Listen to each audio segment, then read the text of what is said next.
Hello and welcome to this month's episode of The Buzz. I'm your host, Dion Spires. Today we're having a discussion about a topic that you might not think about when it comes to education.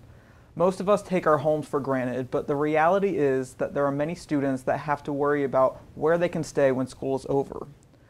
For our first segment, I'm joined in studio by Dee Dee Wright, the homeless liaison for Polk County Public Schools, who's here to talk to us about homelessness amongst students. How are you doing today, Dee Dee? I'm doing great. How are you? I'm doing great. Thank you for coming out to the studio on our new set. Thank This you. is our first time Nice. with the set, so we're excited to test it out. We appreciate you coming out and talking about this because, like I said in the open there, it's not something that a lot of people think about, especially amongst young students. Right. You think homelessness, you think adults and post-high school, really, even. Right. So let's start off by talking a little bit about who you are and what you do with the school board, how you kind of fell into this homeless liaison position. Okay. Well, I'm the homeless liaison, and I've been in my position for 22 years now. And I've always had a passion for helping students in need, or anybody in need, basically. And so my mom worked for the school board, and whenever she saw the posting for the position to open up, and I was graduating with my bachelor's degree from in psychology from the University of South Florida, I applied and was accepted and been there ever since. So Nice. It's been a great job. I've really enjoyed it. Yeah, absolutely. So when you say homeless liaison, what does that entail? What is your responsibility within the school board? Okay. There's actually federal law. It's called the McKinney-Vento Act, and it defines who a homeless student is. It defines their educational rights, and it also outlines the duties of a homeless liaison. So the federal law requires every school district throughout the United States has to have a homeless liaison. And with that, they have to work to identify the students who are experiencing homelessness, because how else can you make sure you're getting them into school and keeping them into school if you don't know who they are? Right. So part of the jobs are to identify them, to work with school personnel, to work with outside agencies to work to identify the students. We also then work to make sure we get the kids in school, keep the kids in school. We're required to post posters around the community in places, soup kitchens, places where homeless students and families may frequent, so that they know about this opportunity to be able to get their students in school and keep them in school, and things like that. So there's a list of 10 things that are outlined in the federal law for a homeless liaison. Wow. So it's an important responsibility. You're in an important line of work, making sure that the kids who are homeless know that they're still able to get transportation to school and get enrolled in school and really have that impact on their future. Can you talk about kind of how big of an issue this is within our Polk County schools? Talk about some numbers if you have them offhand. Sure, absolutely. Last year we identified 3,393 students that met the federal definition of homelessness throughout all of Polk County Public Schools. Something that's important to understand is that the Lake Wells Charter System, they have 6 schools within their system, and they are considered their own local education agency, so they do track their own numbers. So to understand Polk geographically, last year they identified 270 kids, so it's about 4,000 students geographically. However, since Irma visited and since Hurricane Maria came through, I pulled our numbers on March 5th, and we had, for Polk County Public Schools, 3,898 students that have met the federal definition of homelessness, and about 1,000 of those are due to the hurricane. Wow. Or hurricanes, I should say. Oh man, that's terrible. Yep. So when you say federal definition of homelessness, what does that mean? Okay. It's defined as a student who lacks a fixed, regular, adequate nighttime residence. And the definition in the federal law goes on to say students who are, of course, living in their cars, in tents, abandoned buildings on the streets. It includes students who are in shelters, whether it's emergency or transitional shelter, but it also includes students who are having to live with other family or friends out of economic need or loss of housing. And that's considered doubled up, and that's what a lot of people don't realize that qualifies as being a student experiencing homelessness is in a doubled up situation. And that's the majority of the students that we see. Usually about 70 to 75% of the students we identify fall into that doubled up category. Now the definition does go on to include students who are in motels and hotels due to lack of alternative accommodations, and also if they're in substandard housing. And when you're talking about substandard housing, you're looking at code violations, occupancy rates, things like that. Wow, that really encompasses a lot more than what you would think whenever you hear the word homelessness. Yeah, it does. You think only someone who literally doesn't have a home and is behind a building or on the side of the street Right. or something like that. But I mean, that's really a lot of different Right. possibilities there. And the one story I like to share when I'm talking about families who are living doubled up is that when I first started, I went to meet with a mom to help get information from her kids to enroll. And it was her and her 2 students, and it was a very nice middle class home right off of Clubhouse Road. And when we went in, the mom immediately took me over to the left, which you could tell was a den because it had the French doors, but they had curtains over them that they had converted into a bedroom for the family. And so as I'm taking all the information to help get her students enrolled, she made the statement to me. She goes, "I'm so sorry that we're having to be here and do this here, but you see, it's not time for us to be out in the family room with the rest of the family." And through our conversation, I realized that her and her students were given times that they could go to the bathroom, times that they could go to the kitchen and get something to eat, and times that they could be out in the family room with the other family members. Other than that, they had to be in the bedroom. So when we're talking about living with other people, it doesn't necessarily mean it's as comfy cushy as we may think it would Right. be either. Yeah, definitely. There's a So- lot more beneath the surface than what we would Right. even imagine. Yep. So there's a program within the Polk County Public Schools, or Polk County Public Schools, called the HEARTH Project Right. that you guys are involved with. Can you talk a little bit about what that is? Yes, it started 25 years ago, and it was a pilot program. So with the McKinney-Vento Act, there's a little bit of limited federal funds that come through. Not every state gets it, and in the states who get it, not every school district gets it. It is a competitive grant, and so we do work to apply for that grant, and we have been receiving it. And that's how the program actually started, was we wrote for the grant and received it and began the HEARTH program. And so with the HEARTH program, of course, we make sure that we are working with the school staff and community partners to identify the kids. And then we also work to make sure the kids are enrolled in school. We keep them in school with the transportation to their school of origin. And then we also work with the community to provide a lot of other extra stuff for the kids as well. Nice. So obviously the HEARTH program provides a lot of different types of services to the students that are in need of them. But from your perspective as someone who has worked within or hand in hand with the program for a long time, what would you say the biggest impact that it has on these students are? What is the biggest benefit that they get out of the HEARTH program? I think the 2 biggest benefits, which is required by the federal law, so regardless of whether you get a grant or not, is the immediate enrollment. So if a student's experiencing homelessness, if they're missing documentation such as their birth certificate, physical immunizations, proof of residency or proof of guardianship, they have the right to be enrolled in school and attending school. The other piece of the law that really provides a huge benefit to the students is their right to remain in their school of origin. So if you have a student who becomes homeless and they lose their housing and they move out of the school zone, the federal law states that they have the right to stay in their same school and to receive that transportation to stay there. So last year we transported over 614 kids to remain in their same school. There's been a lot of studies that have shown that students can fall behind academically when they change schools, so it's just so important to be able to keep them in their same school. So I think that's some of the biggest benefits that the students receive. Yeah, definitely. And kind of jumping off of that, my next question for you was going to be, can you talk about the impact that homelessness does have on students and the way that they excel within the school environment? Sure. As I mentioned with the studies, it's usually the rule of thumb is that a student can fall behind 4 to 6 months academically when they change schools. And homeless students are typically twice as likely to repeat a grade. A lot of that is because of all the moves that they make. So there is some academic impact that can happen with the students. I noticed that when I was doing some research into some of the studies when I first started, a lot of the studies that were done with students moving were done with students from families in military. So they were moving a lot, but they really didn't have that crisis piece. And I think about our students who are experiencing homelessness, they have that crisis that's going on in their life. Sometimes our families become homeless, or our students become homeless because a parent is deceased. And so now they're having to go stay with somebody else temporarily until a guardianship can be arranged. You have an illness can have somebody lose their job and lose their housing. And so there's that crisis part that takes place in that family's and that student's life as well. Yeah, definitely. Because not only with your day-to-day being kind of unconventional in that sense, that can cause some trouble in school, but emotional, just even the smallest bit of emotional trouble can cause you problems in school. So that I can't even imagine. Well, I remember reading a statistic that 86% of students experiencing homelessness worry that something bad is going to happen to someone that they care about. And I said, it breaks my heart because you're thinking a student, they shouldn't have to be worrying about something bad's going to happen to somebody they care about. But 86% of students experiencing homelessness are worry on a regular basis that something bad's going to happen to somebody they care about. So, wow.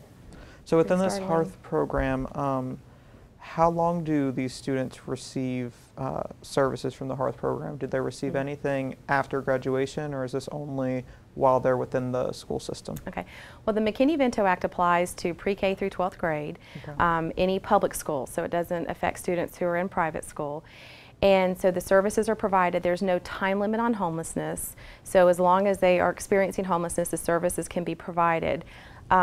And then with ESSA, the Every Student Succeeds Act that just passed back in 2015, it reauthorized the McKinney-Vento Act, and one of the things that it did change in there was that it requires the school guidance counselors to help prepare students experiencing homelessness for college and after college. There are provisions that are in place. If a student who is an unaccompanied homeless youth, which unaccompanied means they're not living with their legal parent or guardian in their 12th grade year, they can apply as an independent student on the FAFSA. So there's questions on the FAFSA that can help provide some additional financial aid for those students. So there are things in place to help them afterwards. It's just they get turned over to the next educational setting. So, and we work very well with Polk Community College to help refer our students there. So awesome, that's great. Yeah. And do you have any stories or any particular story of kind of a success story that came out of it that sticks out to you, or I don't know how much contact you have with the students afterwards? Well, I mean, I know when I explained about the unaccompanied youth, and especially the unaccompanied high school youth, a lot of people are thinking it's a high schooler who doesn't want to obey by the rules and things like that. And I always refer to a student that I got to meet, just a super sweet girl that I don't know what happened with her parents, but her aunt and uncle had the legal rights to her and were raising her. And so when I met her in the fall, she knew that when she turned 18 that she would be kicked out of the house. And the only thing she wanted was to be able to go to prom. She was hoping to be able to go to her senior prom, and she was hoping her aunt would allow her to get a job so that she could get the money for her dress and the prom ticket. So I told her to just stay in touch with me and we would see what we could do. And through my conversations with her, I discovered she turned 18 on a Friday in March, and she was going to graduate the first week of June. But that Monday, her aunt informed her that when you leave for school on Friday, if you ever step foot back in this house, I will have you arrested for trespassing. And on the family calendar for her birthday, it didn't say happy birthday, it said freedom, because the aunt was done with her obligation. And she knew, this young lady knew that this was going to happen because 2 years prior it had happened to her older sister. She was kicked out the day she turned 18 as well. But her older sister wasn't able to help her because her older sister was attending the University of Florida. So we're talking great kids that just have bad circumstances that happen to them sometimes. So I think that, you know, she went on and went to Polk State, so I was able to keep track of her for a couple of years. And of course the one at University of Florida, as far as I know, the last time I talked to her, she was still there. When I was working with her sister, you know, she was still at the University of Florida and doing well. So there are some good stories. Yeah, good for them. Yeah. You guys are doing awesome work with an awesome program. Thank you. If people who are watching this want to get involved in any way, is there anything that they can do to help this cause? Absolutely. If you go to the Polk County School Board website, and if you just type in the search engine HEARTH, it'll pull you up to our portion of the website. And there has all the definition, I mean, it has all the information as far as the definition, the educational rights for students, but it also has ways to help. So we do have a donation account, and through the donation account we help to pay for shoe vouchers for the students, cap and gowns for our seniors, you know, birth certificates if they're missing the birth certificates, pay for this physical if they need the help with the financially to get the physical for the different obligations that they need to meet to get into school. We also collect items. We collect school supplies. We collect hygiene items. We collect crock pots for our families that are having to stay in the hotels. We started collecting crock pots so that they have a better way to cook, cheaper than just microwave. And we also found out some hotels are starting to charge $10 for a microwave. So, oh my gosh. Yeah, so now we can give them the crock pot. So there's a lot of different ways to help, and it's on the website there. Awesome. Well, thank you so much, Dee Dee, for talking today. It was very insightful, very informative. I had no idea that all of this was going on within our community here. Yep. So appreciate your time. All right, thank you.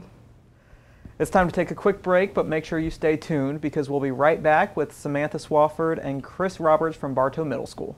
I'm ambitious. I will not hide it. We will not hide it. We embrace ambition. Women are made to be ambitious. I will dream big. Big, without hesitation. We will take risks. Not live in fear. We will rise together. Rise above the negativity. No longer will ambition in a woman Be seen as a negative. We will model ambition For our daughters. I will help women around the world, The whole world. to succeed. Women are tough. Strong. Powerful. Ambition is feminine. Ambition is empowering. Ambition is not a dirty word. Ambition is sexy. Ambition is very sexy. What's your ambition? To help women build empires. Help more women run for office. Empower women financially. To compete equally in sports. For all of us to lean in together. To transform societies. Change the world. Own your power. Own your power. Own your dreams. No judgments. No judgments. We own it. Take the pledge. Embrace ambition. Embrace ambition. Will you?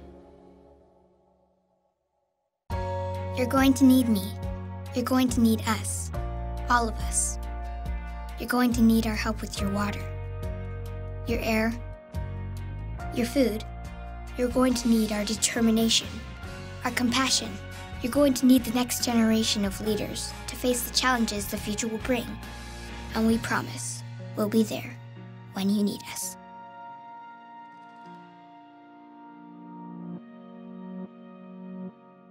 If you're thinking about whether or not you're sober enough to drive, you aren't! Otherwise, why would you be thinking about it, huh? Probably okay isn't okay when it comes to drinking and driving. Welcome back to The Buzz. In case you're just tuning in, this month's episode is about homelessness in Polk County Public Schools. Now I'm joined in studio by Samantha Swafford and Chris Roberts, who decided to take matters into their own hands by opening a secret boutique at Bartow Middle School. Thanks for joining us today, being on the show. Thank you. How are you guys doing today? Doing great. Good. It's a pleasure to have you guys here. We're right down the road, so it wasn't a big trek for you guys. So I want to start off by letting the viewers get to know who you guys are at Bartow Middle School and kind of how you guys fell into Bartow Middle. My name's Chris Roberts. I'm the principal at Bartow Middle School. It's my second year at Bartow Middle School, but it's my 19th, 17th year as school administrator. Wow, okay. 19th year as school administrator. I was at Highland City Elementary for 14 years, and opportunity came open at Bartow Middle School for me to come there. I went to Bartow Junior High. I'm a Bartow guy. I live in Bartow, so it's just kind of a good to come home and be an administrator at school in my hometown. So. Yeah, bring it full circle. That's right.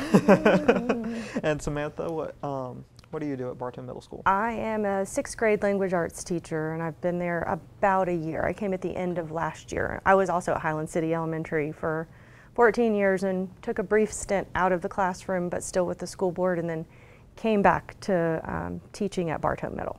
Great. Now, in the first half, we were talking to Dee Dee about homelessness as an issue within the Polk County Public Schools here, and it's not something that I really realized was a problem, but you guys have this great boutique that you've opened up in your school to help those students at Bartow Middle School. How did you guys come to realize that homelessness was a problem that you guys were having to deal with at Bartow Middle School that was big enough to attack it in a way like that to help them with the boutique? I think even as a teacher at the elementary level, I didn't realize it was as much of a problem as it is. And when I came to Bartow Middle, there were several kids who seemed well adjusted, did well with their grades, and at the end of the year last year, I realized that they didn't have a home and didn't live with parents, and we had kids at a shelter, we have kids at the youth villa, that we serve all kinds of students and all kinds of needs. So one in particular was excited that he was getting a tie and a shirt to go to a banquet. It was probably the week before school got out. I had no clue.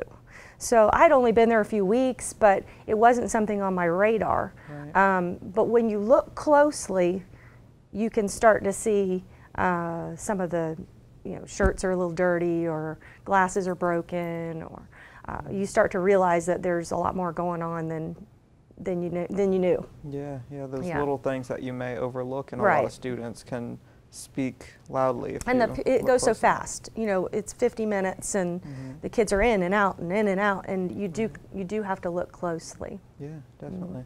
Well, let's talk about the boutique a little bit. What is it? What is this project that you guys started up and got going for the kids? It was an old ITV room set at the back of our library. So I asked Mr. Roberts if I could have it, and he kind of gave me one of his looks. What are you going to do in there? But he let me run with it, and we kind of just got it set up. We were lucky to have some shelves in there we turned into racks, and painted a wall and got an emblem on there. Tried to make it like a real store or boutique, not just hand-me-downs or used clothes, so the kids would come in and feel like they were shopping. Yeah. So to give the viewers a little bit of insight if they haven't heard about it, what kind of items do you have in this boutique shop? How do the kids access it? Who's able to go in? It's specifically school uniforms, so khaki and black bottoms. Our school t-shirts are what they wear most of the time, so there aren't a whole lot of shirts in there, but we do provide them. Shoes, sweaters, jackets, any kind of hygiene product you can possibly imagine, backpacks, some school supplies, but mostly some of the larger items like tennis shoes and shorts and pants. The key is that it's something the kids would actually wear. So I have to weed through a lot of stuff. If the kids aren't going to wear it, or if they're going to get made fun of wearing it, there's no point. I know a lot of people say, oh, well, at least they have something, but that's not where I'm going with it. No. It needs to be something that's going to make them confident and feel good and not be made fun of. Right. So we're kind of picky about what we take. Yeah, that's okay. There's nothing wrong with that. How did the idea that you should open this boutique to help boost their self-esteem and give them what they may not have at home, how did that come about for you? I think that so many people on campus do so many different things. Each staff member kind of finds their niche. And I have a retail background from college. So kind of spawned from my student at the end of my first year that I was there, when I began to realize, ask questions, and knew that we had kids that needed things. That's what kind of spawned over the summertime for me to say, okay, well, maybe we can do this. So you mentioned that within the boutique, you guys are kind of picky about what you take, and you can sift through and decide what's going to be good for them and what's not. Where do you guys get your stock from? How do you guys stock this boutique? I am fortunate to have just an incredible amount of family and friends that helped me get started. And then add to that our Highland City family and our Bartow family and staff and friends, and it was just amazing. I mean, even my Lakeland High School classmates, I graduated in '92, and I cannot tell you how many of them from all over the country were sending me gift cards, and one of them came to my house and dropped off $500 worth of stuff from Walmart. Wow. I mean, just it was great to get started. And now that we've gotten started, a lot of the people in the Bartow community have heard and have been donating, and staff members, of course, that kind of thing too. And I don't have kids at home, so I enjoy thrifting and shopping, and I know what to look for, so I'll pick things up here and there too. That's kind of stabilized now, but getting started, that's how we got started. That's great that you guys had such a support from the beginning. Oh yeah. That's definitely important. And this is a really unique kind of program, kind of thing to have at the school. Can we talk a little bit about the reaction of the students that you've been able to help, how that's helped their self-esteem, and maybe the excitement that they have whenever they go into the boutique? What reaction do you get when they come in? They're middle schoolers, so sometimes they don't have a reaction right away. Their reaction isn't so instantaneous. It's more the relationships that you make with them when you take them in there. Whether Mr. Roberts takes them in to get something, or one of the guidance counselors, or myself, or another teacher, they make that connection that they're cared for. And I think it shows later when you see them walking down the hall and they hug you, or they say hello when they normally wouldn't. That kind of thing is really where you see it. Yeah, definitely. So you would say that there's been kind of a change in attitude amongst those students that you're able to interact with? I think certain students that we've been able to create a different type of relationship with because of it. And I think it definitely has affected the way that they perceive the school, and they want to do well. Yeah, definitely. Now, one of the great things that I found out when I was reading about your program on the internet was that you guys really work to keep a confidentiality about who's going in and out of the boutique and who's using it. How do you guys go about keeping that confidential and servicing these students without all of their classmates finding out? Well, it's kind of word of mouth. So there's no sign by the door that says this is where it is. A lot of times when the kids come in, they'll, oh, I heard about this, but we didn't know where it was. Okay. So they don't know, and a lot of times we'll stuff a backpack with whatever they find and leave it in the office and say, come get it after school. Yeah. And then they can come to school the next day wearing something new instead of switching it out right then. Right, that's great. Now, I asked Dee Dee this in the first half, but I'm interested to get y'all's your input on this because you guys are in the schools every day. Can you talk about your interpretation of how homelessness amongst these students can impact their school experience, how that changes their experience in the classroom? Being in administration, I've been able to see lots of kids come and go, and Polk County has a high mobility rate. But it kind of goes back to what Sam was saying, and it's building relationships with kids. So sometimes it's very obvious. People tell you this is our circumstance, but there's a lot of pride that goes in to people not always sharing that with you. So you gather information as you get to know children, but what I see with these kids is a lot of them will not, their pattern is they move from school to school to school because of circumstances. Right. But when you're able to build that relationship and that connection with them, you hope that they stay. But like Dee Dee mentioned earlier, that they have the right to stay at that school. And my hope is always that if a situation arises that we've built a great rapport and relationship with them, that they do want to stay at our school. The parents feel connected to the school, the kids feel connected to the school, because that's important, especially the research that Dee Dee mentioned about losing 4 to 6 months of learning each move, that amounts quickly.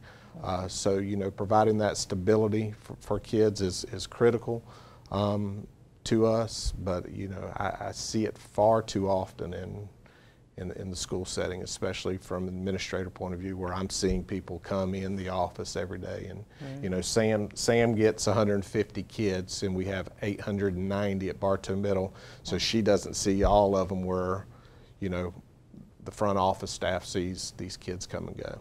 So if someone wants to join the crowd of people that are helping y'all's cause, how can they donate, and what can they donate to help stock the boutique? Great. We take any kind of school uniform, khaki and black bottoms, personal hygiene products. Tennis shoes are a big deal. Those, I try to keep a lot of those in stock, as many as I can. And that's something that the kids definitely notice compared to khaki or black. That's, you know, that's a little harder to notice, but someone can really get made fun of based on what they're wearing shoe-wise. So tennis shoes are a big deal. But we have an account set up at the school, so if anybody wants to donate, they can always donate to Bartow Middle School, and we can set up the account to get things that we need through that. Or they're welcome to, you know, go out and get some personal hygiene products or uniforms and bring them in. Cool. And if they're going to bring them in, do they bring them to the main office, or do they contact you? They can just in the main office. That's fine. Yes. Okay, great. I think it's a really cool concept that you guys have, and I'm sure that the kids really appreciate it. I'm sure it makes a huge difference. So, thank you for coming on to talk about it, and I hope that some people found out about it that didn't know about it before. Thank you.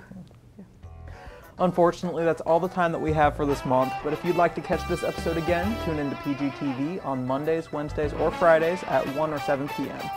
Or you can find this and all of our other episodes on the Polk Government YouTube channel. Thanks for watching, and I'll see you next month on The Buzz.